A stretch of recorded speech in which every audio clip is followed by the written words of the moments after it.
party dans la mort. Non, non, c'est l'autre qui a fait ça. Julie, viens-moi.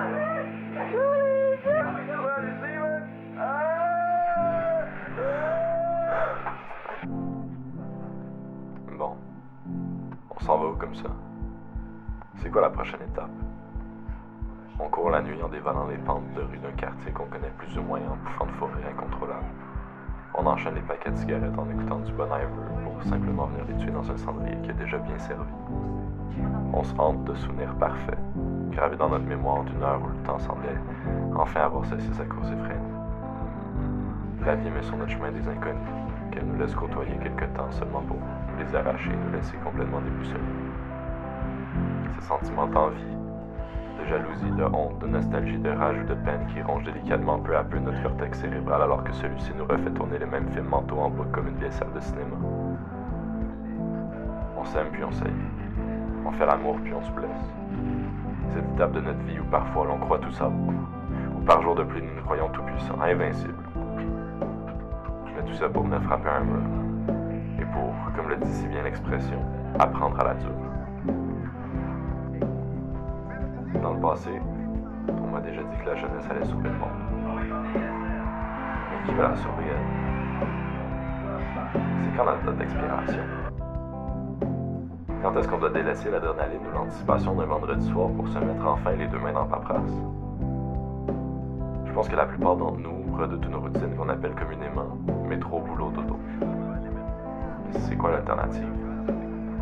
Je veux dire, c'est facile de s'en faire avec des pensées comme ça quand depuis notre plus jeune âge on nous rince à des monologues d'origine autoritaire ou parentale, ayant comme charmant titre « Va à l'école si tu veux pas finir dans la rue » ou encore « L'argent, ben, ça pousse pas dans les arbres, petit gars. » Pourtant, c'est à cette étape de notre vie qu'on commence finalement à entendre les remords de nos mentors. Leurs regrets face à leurs rêves de jeunesse délaissés, alors que leurs cheveux adoptent lentement une couleur cendrée. Pourtant, c'est autour d'un joint au filtre humide ou d'une bière cheap de dépanneur par une soirée d'été sur un balcon quelque part dans Verdun qu'on vient au consensus que, dans le fond, ben, l'argent, ça fait pas le bonheur. Mais tu sais, je sais qu'en bout de ligne, c'est pas noir ou blanc tout ça. Qu'il y a forcément des nuances. Qu'il y a des façons de se donner des moyens pour bien tirer son épingle du jeu.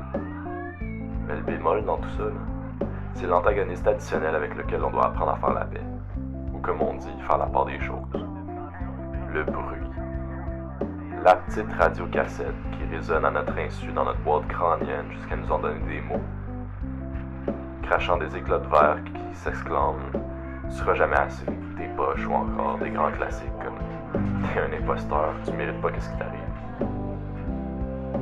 Mais après tout, je veux dire, j'imagine que c'est aussi ça, grandir. Parfois, je me rends compte de tout le temps qui a fini par s'écouler. L'expression « j'ai hâte d'être grand », utilisée avec un ton impatient et avide d'enfant rêveur, perd tranquillement son sens. Celle-ci, tassée du coude, se fait remplacer par un questionnement existentiel et fondamental qui dictera dorénavant chacun de nos pas. Le mien ces jours-ci, c'est « Qui suis-je aujourd'hui ?» J'ai beau me décortiquer dans le reflet de ma glace à la recherche de réponses, mais en vain. Pourtant, ce miroir dans lequel j'ai découvert tant de choses ne reflète toujours pas la valeur nutritive de mon être, qui est bien évidemment greffé sous ma peau imparfaite. En tout cas, c'est ce qu'ils m'ont dit. Ouais, je pense que c'est ça notre problème. Pas savoir où on trace vraiment la ligne entre l'âge adulte et l'adolescence ingrate. Comme dirait mon père dans un contexte premier degré, c'est là qu'on sépare les hommes des enfants. Mais quand est-ce qu'on sait vraiment qu'on est arrivé à destination? Puis évidemment, quand je parle de destination, je parle plus d'un voyage qui se fait bien au chaud dans notre boîte crânienne, à l'abri des regards et des poètes. Le genre de parcours qui te rend après coup à la fois nostalgique et profondément malaisé par les petits faux pas faits en chemin qui n'ont toujours pas guéri. Ouais, je sais que ça va sonner quétaine tout ça, mais apparemment, le chemin, ben, c'est plus important que la destination.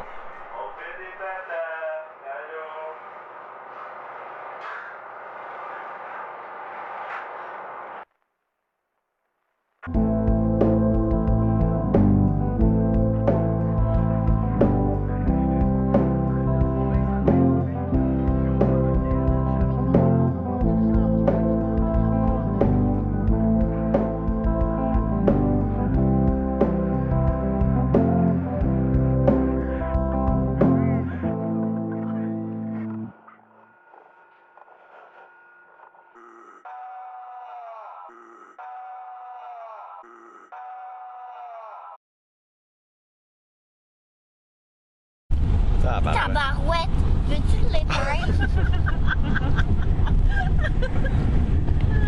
Maudite merde!